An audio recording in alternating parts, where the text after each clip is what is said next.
محمد صلاح اللي وصل له دوت، ما حدش يفتكر ان الموضوع سهل.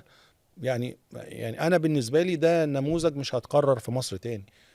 صعب يعني صعب جدا. في كباتننا الكبار والكباتن كابتن هاني رمزي وكباتن كتير احترفت برضه، ومرورا لغايه صلاح. لا يا جماعه، الناس بقى فيه طفره وتطور، بس مش بالساهل ايا كان. بص يا ايهاب، انا محمد صلاح كان معايا في 2012.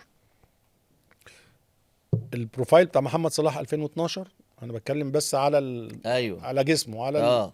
ومحمد صلاح 2025. لا، في تغير رهيب في القوة هو مين اللي عمل له ده؟ مين اللي عمل ده؟ هو محمد هو صلاح ده عمل اصراره لنفسه، انه اشتغل على نفسه في ده. طبعا.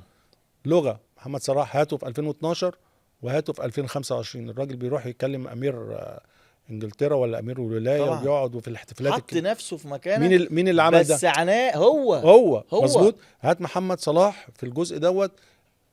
محمد صلاح كان بيجي يا دوبك يقعد ياكل ويطلع وما بيتكلمش، يعني طبعا. مكسوف مكسوف. طبعا. دلوقتي محمد صلاح عامل ازاي؟ يخش ويروح خلاص. ويروح ايفنت ويحضر دوت ويتكلم. مين اللي عمل ده؟ هو اتكلم محمد ايطالي صلاح. وبعد كده هل ده اتكلم هل انجليزي. ده احنا اتكلمنا في كورتوا سريع لا لا بطيء؟ لا ده لا، بيتكلم ما على هو مش كوره بس يا جماعه. ده ما هو بقى. مش كوره بس ده اللي ومش عايز ملعب اوصل، بس ده اللي بقى. عايز اوصل له، طبعا. انك بتبني نفسك والمنتاليتي بتاعتك لازم تتغير، وكمان طبعا. تتغير بالبيئة اللي انت عايش فيها.